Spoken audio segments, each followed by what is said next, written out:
오늘 하나님의 말씀 함께 읽겠습니다. 히브리서 12장 12절에서 17절까지의 말씀입니다. 우리 함께 하나님의 말씀을 읽겠습니다. 그러므로 여러분은 피곤한 팔과 연약한 무릎을 강하게 하십시오. 그리고 여러분의 발을 위해 길을 곧게 하십시오. 그래서 절뚝거리는 다리로 어긋나지 않게 하고 오히려 치유를 받게 하십시오. 모든 사람과 더불어 화평과 거룩함을 추구하십시오. 이것 없이는 아무도 주를 보지 못할 것입니다. 하나님의 은혜에 이르지 못하는 사람이 없도록 주의하십시오. 또한 쓴뿌리가 돋아나 이 문제를 일으키고 그로 인해 많은 사람들이 더럽혀지지 않도록 조심하십시오. 또한 음행하는 사람이나 음식 한 그릇에 자신의 장자권을 판 에서와 같이 세속적인 사람이 없도록 살피십시오. 여러분이 알다시피 에서는 후에 복을 상속받고 싶어 했지만 거절당했습니다. 그가 눈물로 복을 구했지만 회개할 기회를 얻지 못했습니다. 아멘. 히브리서 12장은 믿음의 경주를 달려가는 이 사람들에게 믿음의 경주를 끝까지 잘 마칠 수 있도록 선한 싸움을 끝까지 싸우자라고 계속해서 말씀하고 있습니다. 오늘 12절의 표현도 그것을 이어가고 있는 것을 우리가 발견할 수 있습니다. 12절, 그러므로 여러분은 피곤한 팔과 연약한 무릎을 강하게 하십시오라고 말합니다. 여러분, 이 말씀은 이 이사야 35장 3절 말씀을 인용해 그 표현을 그대로 가져온 것이 분명해 보입니다. 또 13절을 보면 여러분의 발을 위해 길을 걷게 하십시오. 그래서 절뚝거리는 다리로 어긋나지 않게 하고 오히려 치유를 받게 하십시오라고 말씀해요. 그러면 이 말씀도 잠언 4장 26절 또 욥기 4장 3절과 4절 말씀의 표현들을 그대로 가져온 것이 분명해 보입니다. 히브리서 저자는 믿음의 경주를 달리고 있는 믿음의 이 형제와 자매들에게 이 표현들을 그냥 사용하지 않았을 것이 분명하다는 것이죠. 우리도 대표 기도를 섬겨하거나 설교를 준비해야 되거나 이런 일들이 있으면 그 표현 하나하나를 그냥 사용하지 않습니다. 말씀에 성취된 하나님의 말씀을 가져와 그 표현을 사용함으로 말미암아 듣는 자로 하여금 내 어떤 표현이 아니라 하나님을 바라보게 함으로 이 말씀을 성취하셨던 하나님을 보게 함으로 그에게 믿음이 더 전해지고 우리의 표현들이 하나님께 도달하기 위한 그런 정성을 쏟는 것과 마찬가지인 것이죠. 히브리서 저자는 구약의 이 말씀들을, 이 표현들을 인용하면서 바로 이 말씀을 성취하신 하나님을 바라보도록 의도했을 거라는 것입니다. 각기 인용됐던 이사야서와 욥기, 이 말씀의 상황들은 결코 희망적이지 않았습니다. 이사야서의 말씀도 현실의 삶에서 두려워서 손이 약해지고 그래서 피곤해졌고 무릎은 떨려서 부딪힐 지경 앞에 놓였던 사람을 향해서 쓰여진 말씀입니다. 욥은 우리가 말하지 않아도 그가 당했던 형편을 너무나 잘 알고 있습니다. 그런데 성경은 우리에게 오늘 말씀하고 있는 것입니다. 오늘의 현실이 하나님이 나를 잊은 것 같은 현실 같고 버려진 것 같고 하나님이 계시지 않은 것 같이 고통스럽고 어려울지라도 힘을 내라. 믿음의 경주를 포기하지 말라라고 말씀하는 것입니다. 왜 그렇습니까? 우리 인용됐던 말씀 이사야서 35장 3절에 이어지는 4절의 말씀에 이렇게 나옵니다. 겁내는 자들에게 이르기를 굳세어라 두려워하지 말라. 보라 너희 하나님이 오사 보복하시며 갚아주실 것이라. 하나님이 오사 너희를 구하리라 말씀하시는 것입니다. 여러분, 이 땅의 믿음의 경주를 달려가야 되는 우리는 온갖 편법과 불법을 사용하는 현실 앞에서 낙담하게 되고 절망하고 유혹을 받을 수밖에 없는 현실 앞에 서게 될 것입니다. 세상으로부터 비난받고 조롱당하며 비웃음 당하기도 하는 것입니다. 그렇게 우리의 몸과 마음이 지치고 우리의 믿음이 다 사그라져 갈지라도 우리는 우리의 믿음을 포기할 수 없는 것이죠. 왜 그렇습니까? 우리를 창조하시고 죄로 인해 죽게 된 우리를 위해 신이신 주님께서 오셔서 대신 죽으신 그 사랑을 알게 되었고 믿게 되었기 때문인 것이죠. 약속을 반드시 이루시는 하나님의 이 확증된 사랑을 믿기 때문에 우리는 포기할 수 없고 포기하지 않을 것입니다. 그분은 약속하신 대로 반드시 다시 오시고 심판하실 것을 우리가 확실히 믿기 때문입니다. 사랑하는 성도 여러분, 쉬운 경주라는 것은 존재하지 않습니다. 탈진하기도 해야 될 것이고 어지럽기도 할 것입니다. 또 떼양볕을 또 비바람이 내리는 중에도 뛰어야만 할 것입니다. 그렇게 쓰러지기도 할 것입니다. 그러나 여러분, 이 경주를 이미 마친 믿음의 선배들을 기억하십시오. 그들의 면면은 한 번도 실패 없이 완전한 경기를 뛰었던 자들이 아닙니다. 그들의 허물과 약함, 그 모든 것을 우리 주님이 메꾸어 주셨고 싸매 주셨으며 붙잡아 일으켜 주심으로 말미암아 포기하지 않는 자들을 믿음의 경주에 완주할 수 있도록 하나님이 도와주셨습니다. 하나님에 대한 믿음이 흐릿해져 버렸고 마음이 굳어버린 분이 계십니까? 무엇을 믿는지조차, 하나님이 계신지 아닌지조차 모르겠는 상태에 계신 분이 있으십니까? 예수님께로 돌아가십시오. 쓰러진 곳에서 오늘 나의 상태에서 주님과 마주할 수 있게 되기를 바랍니다. 믿음의 주요 온전케 하시는 이 믿음을 창시하시고 완성하시는 주님께 도움을 구하고 주님과 함께 거하기 시작할 때 이미 우리와 함께 하시는 주님을 경험하고 새 일을 행할 능력을 입게 될 것입니다. 그렇게 다시 독수리가 날개쳐 오르듯 새 힘과 새 마음을 얻어 믿음의 경주를 이어가는 우리 모두가 되기를 간절히 소망합니다. 이어서 14절에 이렇게 말씀하고 있습니다. 모든 사람과 더불어 화평과 거룩함을 추구하십시오. 이것 없이는 아무도 주를 보지 못할 것입니다. 라고 말해요. 이 말은 다시 표현하면 모든 사람과 화평하게 지내고 거룩함을 추구하지 않는다면 아무도 주를 보지 못할 것입니다. 라고 말하는 것이죠. 짧지만 그냥 지나칠 수 없는 말씀입니다. 사랑하는 여러분, 히브리서 전체를 통해 이 한 구절의 말씀을 다시 조명해 보자면 히브리서는 옛 언약과 성막을 시작으로 새 언약과 새 성막에 이르는 이 완성된 복음에 대해서 이야기했습니다. 옛 언약 아래에서 이스라엘 백성들은 성막에서 피해 제사를 드림으로 하나님을 볼 수 있었죠. 거룩하게 하는 제사를 통해 하나님께 나아가 하나님께서 임하시는 것을 간접적으로 볼 수 있었습니다. 동시에 그들은 그냥 하나님께만 제사를 드리는 것이 아니라 하나님께서 주신 율법에 따라 공동체 사람들에게 이웃에게 범죄하면 처벌을 받도록 이것을 회개하고 되돌릴 수 있는 명령에 순종해야만 하나님께 제사할 수 있었습니다. 땅이나 사람이나 빚을 지어서 대출을 하거나 대출을 받거나 할지라도 희년제들을 통해 모든 빚을 완전히 되돌리게 하셨습니다. 그래서 착취와 억압으로 어떤 부가 다시 뒤틀리지 않도록 하나님께서 법으로 정하셨던 것입니다. 십계명을 통해 이웃의 재산과 아내를 탐하지 못하도록 못을 박으셨고 여러 구체적 율법을 통해 이웃에게 피해를 입히면 그게 우발적이든지 모르고 했던지 간에 상관없이 피해를 갚도록 정하셨죠. 여러분, 이것은 단지 도덕적으로 살라고 명령하셨던 것이 아닙니다. 모든 사람과 화평하게 지낼 수 있도록 인간의 탐욕과 약함으로 인해 이 화평이 깨지지 않도록 하나님께서 이 명령을 정하셨던 것이죠. 그래서 이 명령에 순종한다는 것, 모든 사람과 화평하게 지내라는 이 명령에 순종한다는 것은 도덕적으로 착해져라는 것이 아니라 바로 하나님의 통치를 믿는 사람들의 삶의 양식으로서 이 명령을 주셨던 것입니다.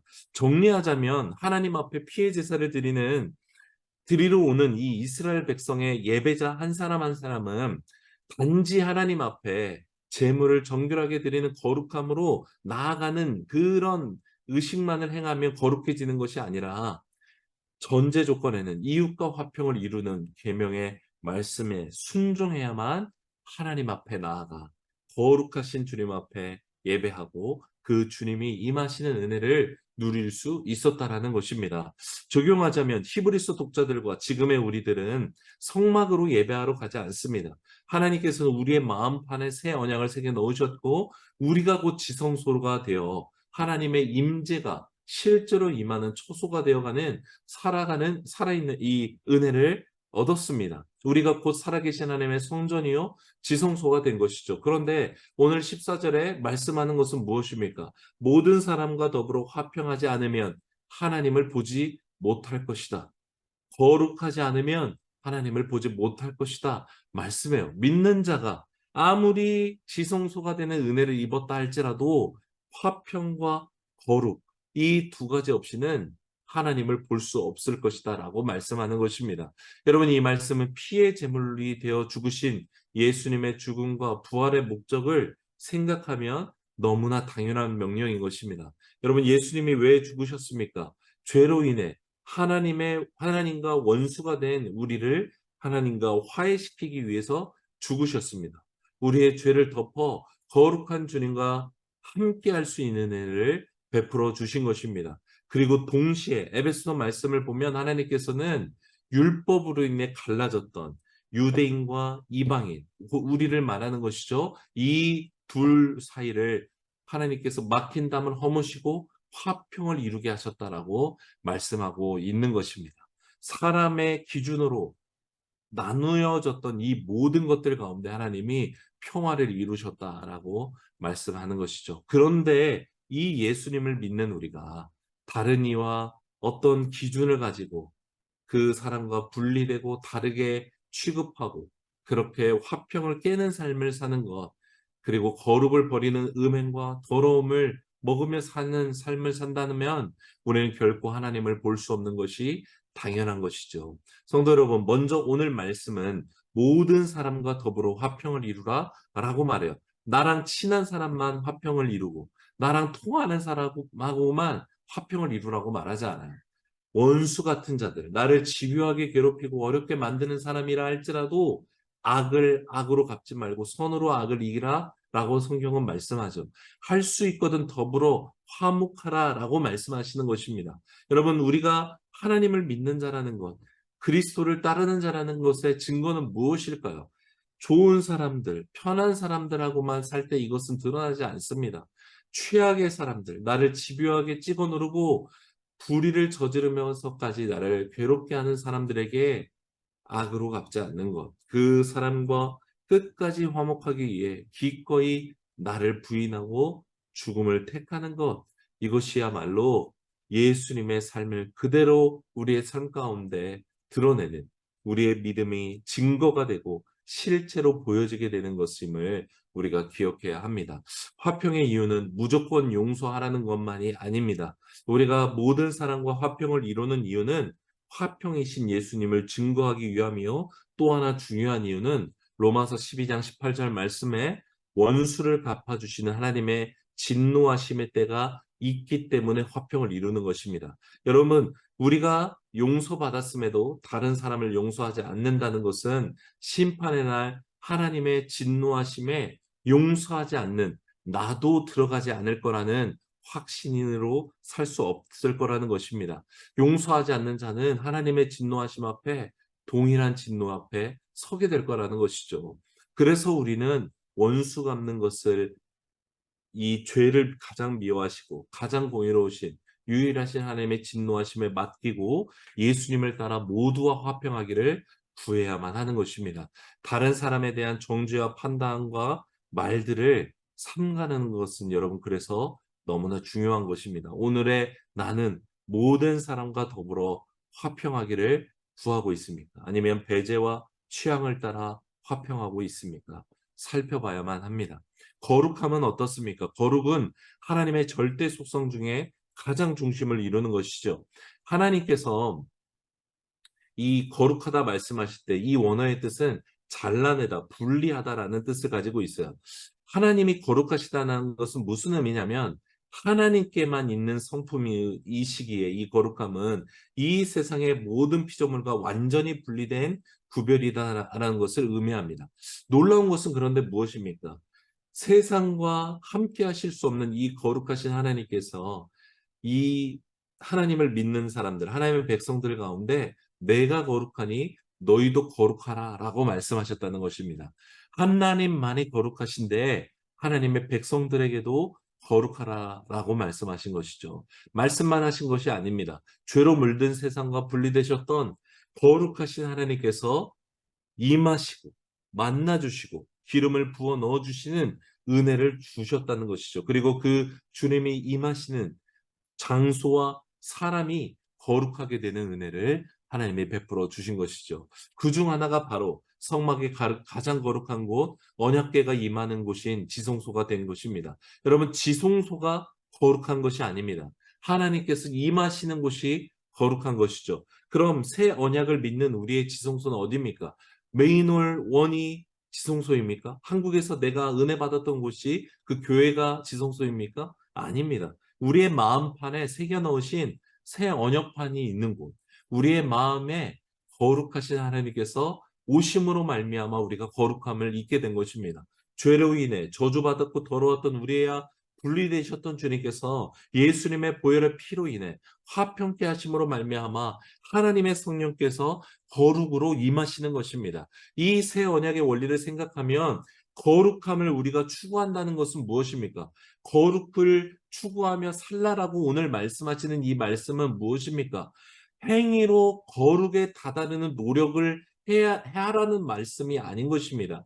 더 본질적으로 보면 영성을 추구하는 행위로 인해 너희가 거룩해진다라는 것이 아닌 것입니다. 본질적으로 거룩을 추구하라는 이 말씀은 이미 우리 가운데 임하신 성령님을 인정하는 것으로부터 시작해 성령님의 인도함을 받아 순종하기 시작함으로 말미암는 성령님과의 연합 속에서만 살아갈 때 거룩하게 살아가는 것이 가능하다라는 것입니다. 거룩하신 주님이 임하시면 곧 연합하여 그분이 일하시기 시작하면 그분의 거룩이 나를 통해 나타나게 되는 것입니다. 갈라디아서 5장 17절 말씀, 육체의 소욕은 성령을 거스르고 성령은 육체를 거스르나니 이 둘이 서로 대적함으로 너희가 원하는 것을 하지 못하게 하려 함이라 말씀합니다. 로마서 8장 13절, 너희가 육신대로 살면 반드시 죽을 것이로되 영으로서 몸의 행실을 죽이면 살리라 말씀합니다. 여러분, 우리의 옛사람과 옛 노력으로 거룩에 이르려고 하는 것은 반드시 실패할 수밖에 없습니다. 약하고 부족할지라도 상대적으로 보면 누구보다는 기도를 덜할지언정 우리의 거룩함은 이미 우리 안에 거하시는 성령께 귀 기울이고 성령 하나님과 연합함을 시작할 때에 우리가 우리 안에서 거룩이 하나님의 성령으로 말미암아 나타나게 된다라는 것입니다.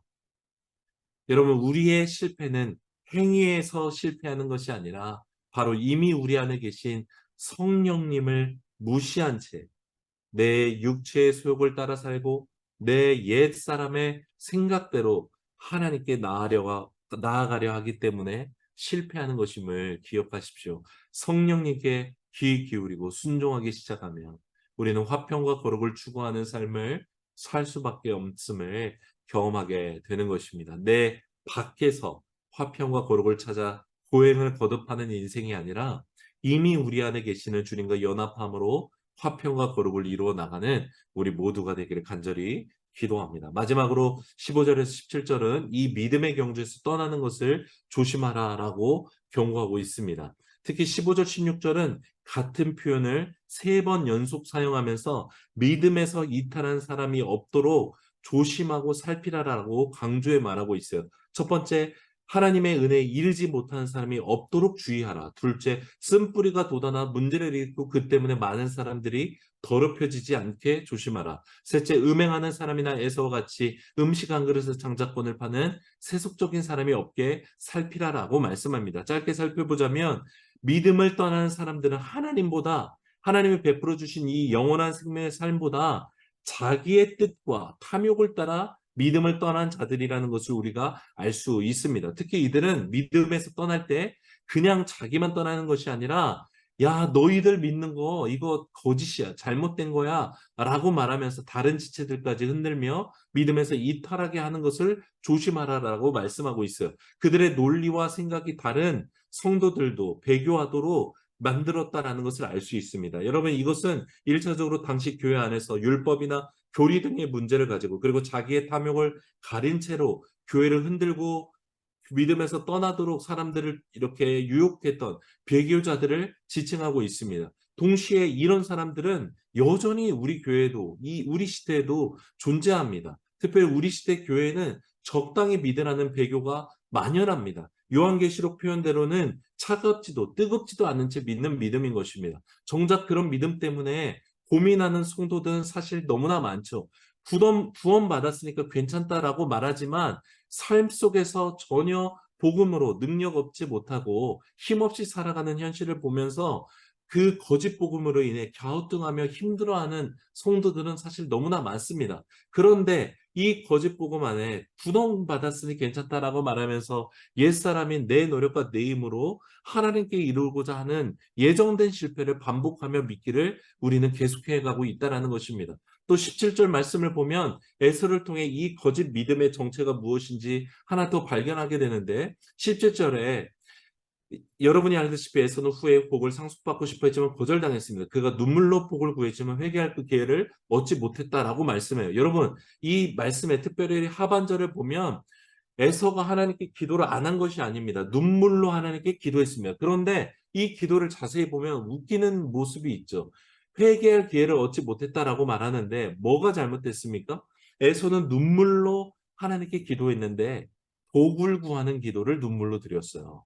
회개할 기회를 얻기 위해서 눈물로 기도한 것이 아닙니다. 여러분, 에서는 우리가 잘 아는 대로 장자권을 동생에게 주간 그릇에 팔아버립니다. 그 모든 이 행동의 책임은 자신에게 있음에도 불구하고 동생에게 뒤집어 씌우고 자기는 억울함의 눈물로 복을 다시 구하는 기도를 드렸다는 것이죠. 여러분, 에서는 회개하지 않았습니다. 특별히 그는 음행했다라는 이 앞 16절 말씀대로 이방 여인과 결혼하기를 서슴없이 행했습니다. 나중에서야 부모들이 자기가 결혼한 며느리들을 탐탁지 않아 하는 것을 보고서는 이스마엘의 후손과 결혼하는 것을 또 선택합니다. 전혀 이 성적인 것에 경외함이라고는 찾아볼 수 없었던 것입니다. 그런 경솔함과 가벼움에 대해서는 하나님께 회개하지 않았어요. 자기가 주인인 채로 하나님께 복내노라고 기도했던 것입니다. 하나님을 그저 거룩한 하나님이시고 약속의 하나님이라는 것을 잊은 채로 요술램프 진리처럼 믿는 것입니다. 여러분, 원래 하나님의 계획은 에서가 망하게 하시는 것이 아니었어요. 동생보다 형이 작을 거라고만 말씀하셨지 형 에서가 믿음에서 떠나게 될 것이다, 실패할 것이다 라고 저주하지 않으셨던 거예요. 에서 스스로가 믿음에서 이탈했고 회개하지 않는 기도로 더욱 완악해져 갔음을 우리가 볼 수 있는 것입니다. 여러분, 말씀을 맺습니다. 새 언약을 받은 우리는 주님을 소유하고 있습니다. 우리가 주님을 소유한 게 아니라 주님이 우리 안에 와주시는 은혜를 베풀어 주심으로 우리를 소유해 주셨습니다.